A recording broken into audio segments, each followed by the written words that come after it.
Assalamualaikum warahmatullahi wabarakatuh dan salam sejahtera kepada semua pelajar. Hari ini kita akan belajar bab 6 ya, sejarah tingkatan 5 bab 6, dan kita akan fokus kepada topik subtopik 6.3 dalam buku teks muka surat 121. Sebelum kita pergi lebih lanjut, kita tengok video ini ya.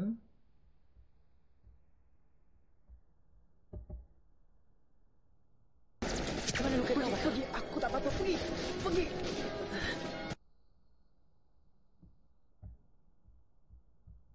Okey, dah tengok semua video tersebut. Apa kamu rasa? Okey, apa kamu rasa lepas tengok video tersebut?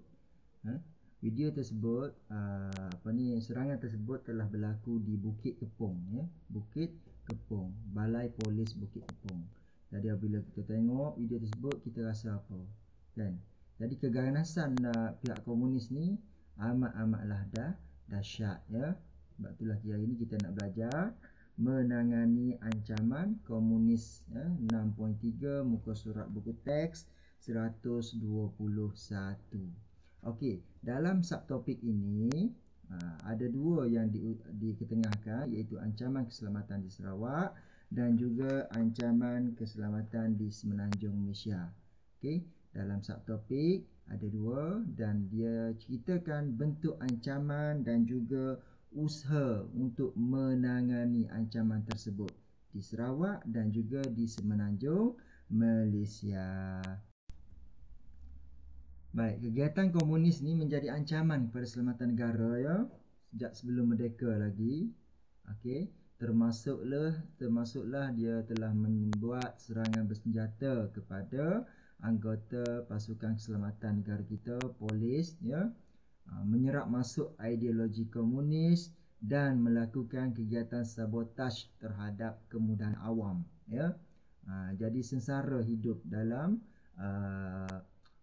tempoh tersebut lah ya. Dalam tempoh tersebut masyarakat amat-amatlah dalam keadaan ketakutan dan sebagainya sebab tidak tenteram ya di kawasan-kawasan yang tertentulah ancaman tersebut. Okey, hari ini kita nak tengok yang first, kita tengok ancaman keselamatan di Sarawak ya. Okey, dia bermula dia bermula sejak pendudukan Jepun oleh CCO. Okey, bahagian pertama dan ketiga di Sarawak menjadi sasaran utama komunis ya. Kita tengok bentuk ancaman dia. Ancaman yang macam mana ya? Ancaman yang telah dibuat oleh komunis. Okey, ada dua ancaman. Okey, ada dua ancaman. Satu melalui gerakan politik dan juga serangan bersenjata ya, serangan bersenjata. Kita tengok di Sarawak berlaku ancaman melalui gerakan politik dan serangan bersenjata. Memang komunis dah berani menyusun strategi untuk menguasai ya Sarawak dan juga tanah Melayu pada ketika itu untuk menubuhkan negara Republik Komunis lah. Jadi ini antara ancaman yang telah dilakukan di Sarawak. Okey, kita tengok gerakan politik macam mana. Okey, gerakan politik, komunis terlibat dalam politik. Yes, politik dia memperjuangkan ideologi dia. Memperjuangkan ideologi menarik kepercayaan orang ataupun masyarakat setempat untuk menyokong dia ya. Jadi ketika gagasan Malaysia mula dirancang dan dibentuk, mereka menentang gagasan Malaysia. Sebab apa? Dia bimbang Sarawak dia tak dapat Sarawak kan, tak jatuh ke tangan dia. Jadi dia tentang habis-habisan gagasan Malaysia. Jadi pada ketika itu penglibatan mereka menyebabkan kerajaan Sarawak memburu dan menangkap ahli yang terlibat dalam gerakan komunisnya. Mereka telah melarikan diri ke Kalimantan dan membentuk Parti Komunis Kalimantan Utara. Ya. Ni dia buat kat sana, dia bina strategi lah kat sana dan meneruskan penentangan melalui Pasukan Rakyat Kalimantan Utara, iaitu PARAKU. Ya. Dan juga gerakan Gelira Rakyat Sarawak, PGRS, untuk membentuk Republik Komunis di Sarawak. Tu cita-cita dia. Jadi dia mengancam Sarawak dalam bentuk gerakan politik. Gerakan politik, dia susun strategi lah tu, ya, strategi. Dan yang kedua, kita tengok serangan bersenjata. Pada 5 Ogos, ya, pada 5 Ogos, komunis menyerang kawasan Batu Kitang, Kuching, Sarawak, yang menandakan permulaan serangan komunis terhadap orang awam, Jadi dia dah mula nak serang dah. Maknanya nak menggunakan serangan bersenjata, ya. Jadi ancaman-ancaman tersebut telah memberikan tekanan jugalah kepada kerajaan Sarawak, ya. Jadi kerajaan Sarawak telah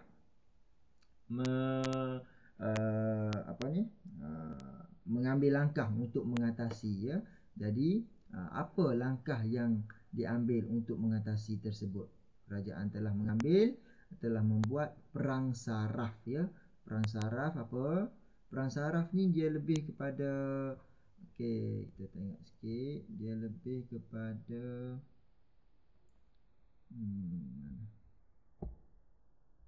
mana pen saya ni? Okey.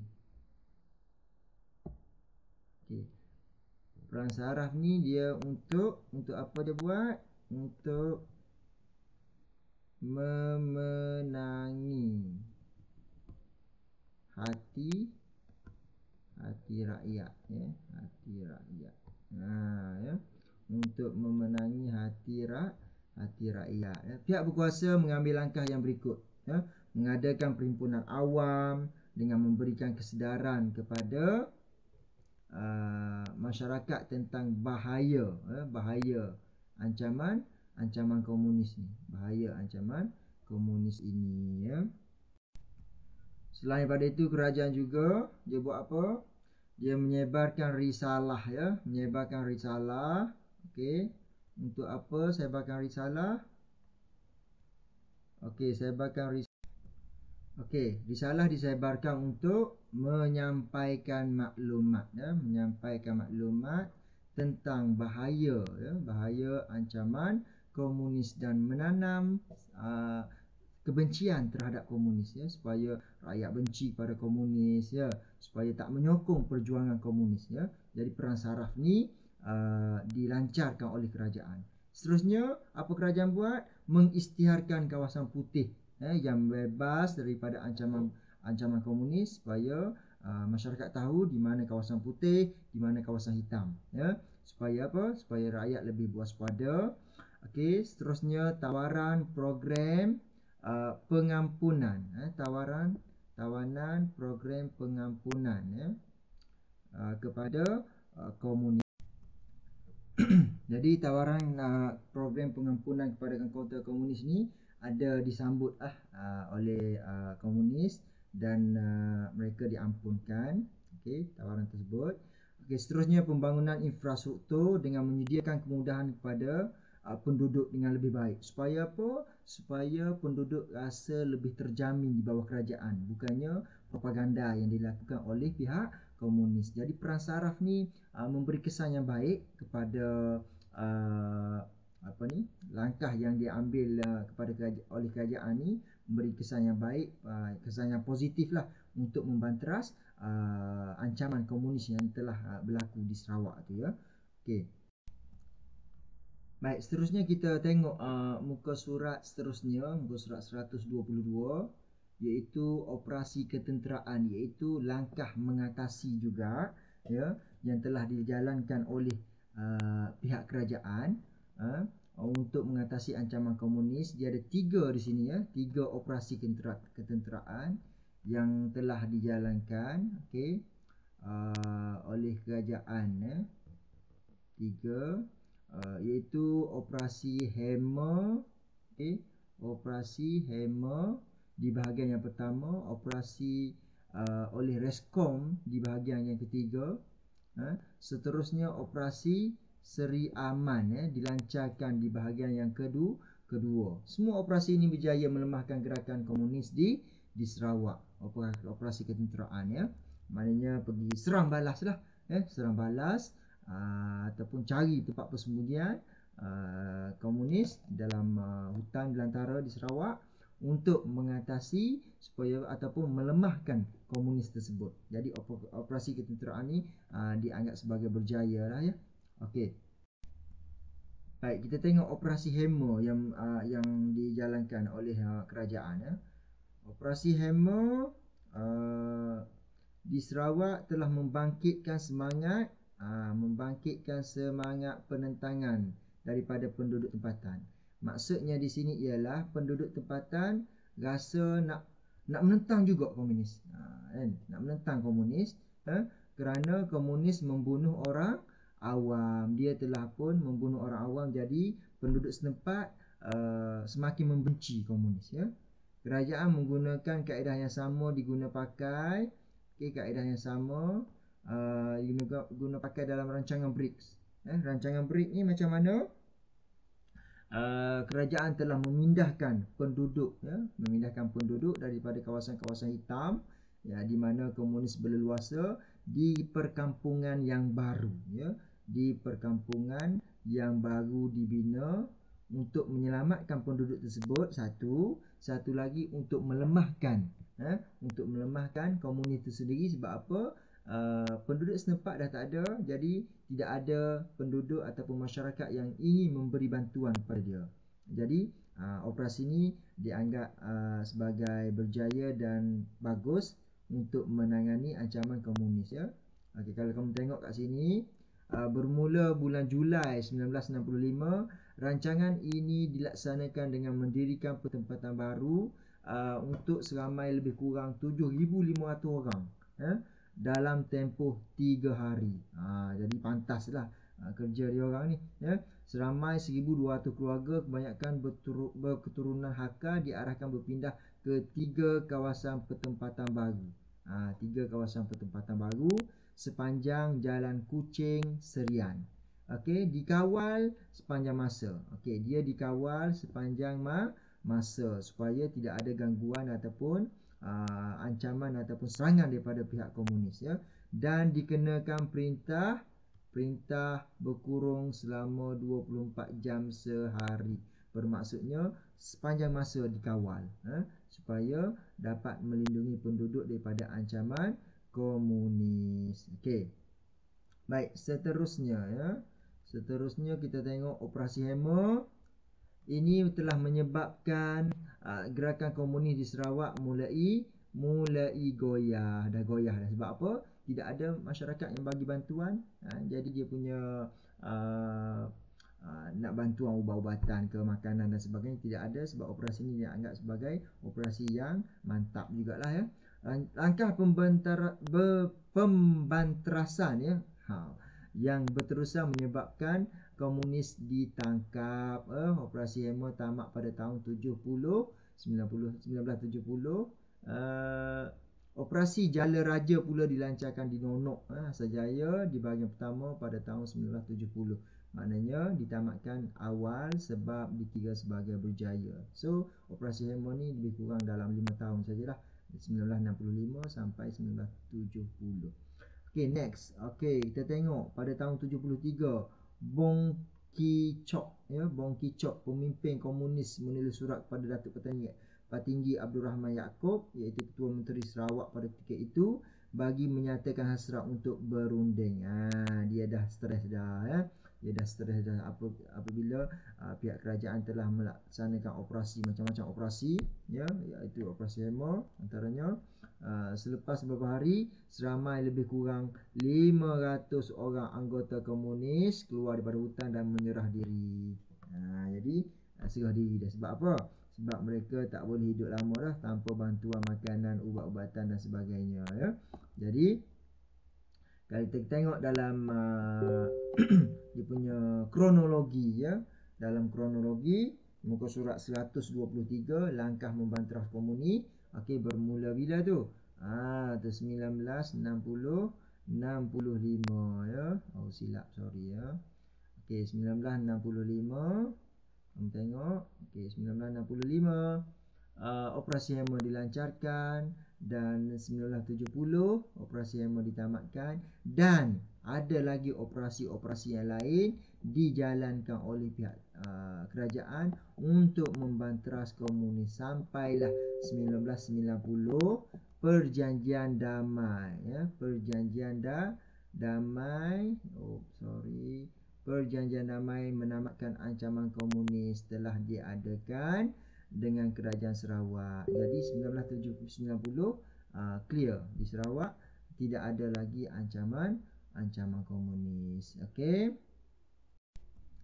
Baik, seterusnya kita tengok ancaman keselamatan di Semenanjung. Tadi yang pertama kita tengok ancaman keselamatan di Sarawak, ancaman komunis dan cara mengatasi ancaman tersebut. Ini yang kedua, iaitu ancaman keselamatan di Semenanjung dan macam mana ancaman dia, macam mana pula dia punya cara mengatasinya ya. Sama juga PKM ya, komunis bertindak agresif, sama macam di Sarawak juga, iaitu menyerang anggota keselamatan kan, orang awam ya, orang awam pun dia serang, serta memusnahkan kemudahan awam ya. Itulah bentuk-bentuk ancamannya ya. Dan lebih spesifik kita akan tengok yang bentuk A ni, iaitu pembunuhan anggota keselamatan orang dan juga orang awam ya. Kita tengok siapa yang dibunuhnya ya. Okey, dia telah bunuh pegawai kanan polis. Ya, pegawai kanan polis ya. Pada tahun 1968, PKM telah melakukan serangan hendak terhadap pasukan keselamatan di Keroh, Perak, mengorbankan seramai 16 anggota keselamatan dibunuh dia. Masya-Allah ya. Kejamnya komunis ni ya. Kejam dia tu tak boleh bawa bincang tu. 16 orang anggota keselamatan telah terbunuh dalam serangan hendak. Serangan hendak ni spesies serangan gerila lah ya. Serangan gerila ya.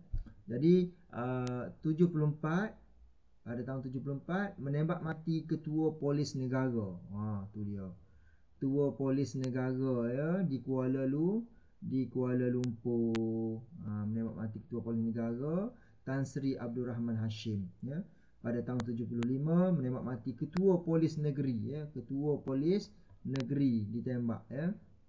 Okey, Tan Sri Ko Chung Kong dan pemandunya di Ipoh ya.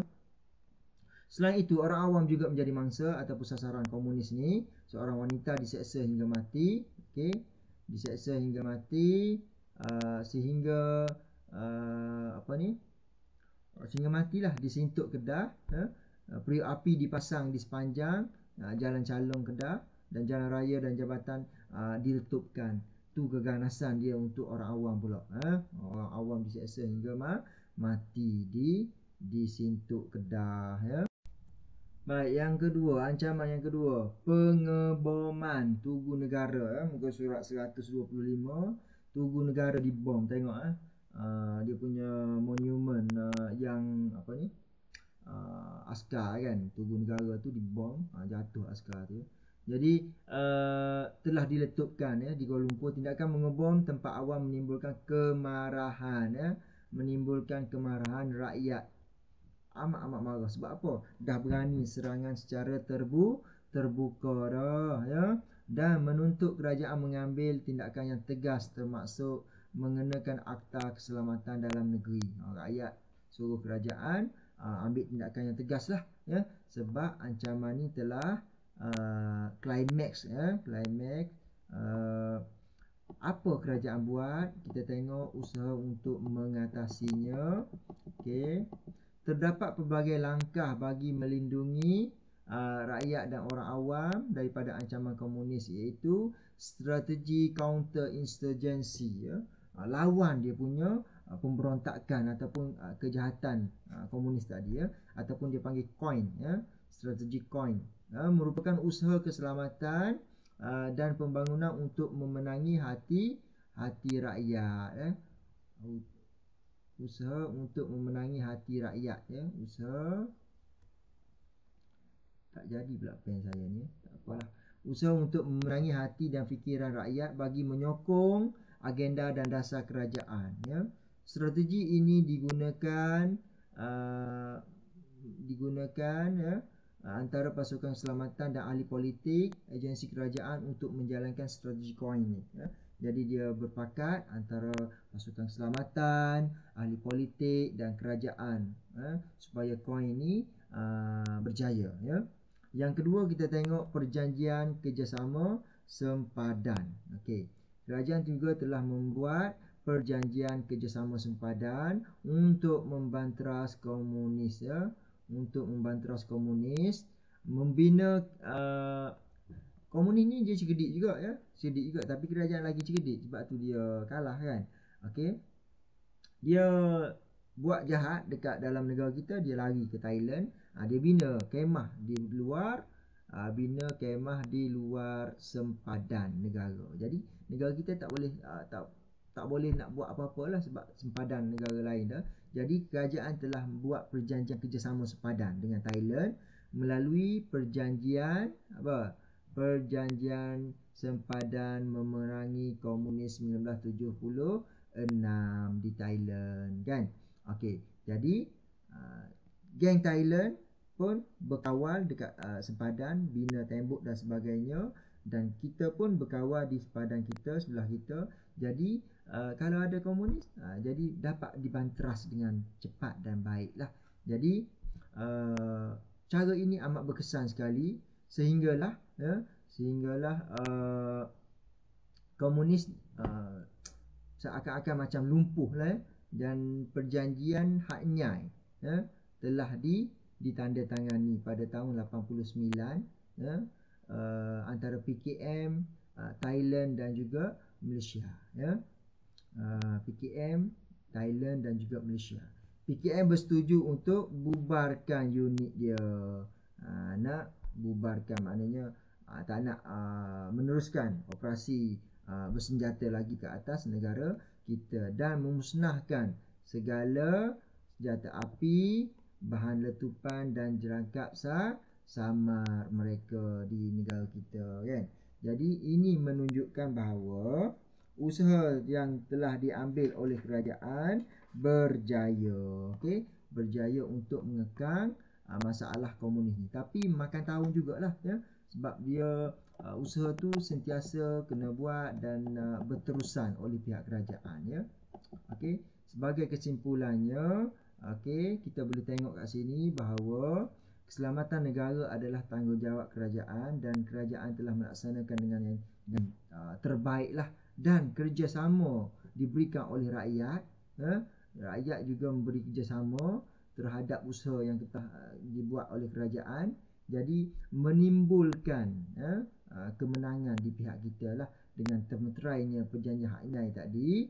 Maka tamatlah gerakan bersenjata PKM tadi, ya, untuk merampas kuasa serta menubuhkan sebuah negara Republik Komunis. Jadi berkecailah harapan dia. Kita bersyukurlah kepada Allah SWT sebab negara kita dah bebas daripada komunis, dan kita hidup sekarang tidak ada dah gerakan komunis ni, ya. InsyaAllah lah, ya. Takut-takut timbul balik. Jadi kita doa kepada Allah SWT supaya kita sentiasa diberikan keamanan untuk negara kita, Malaysia yang tercinta, ya. Jadi kita perlu rasa bangga, bersyukur kerana usaha menghapuskan ancaman komunis telah berjaya dan mengembalikan negara dalam keadaan aman dan makmur. Okey. Okey, itu saja untuk pengajaran kita untuk subtopik 6.3, iaitu menangani ancaman komunis, ya. Okey, sekian, terima kasih. Assalamualaikum.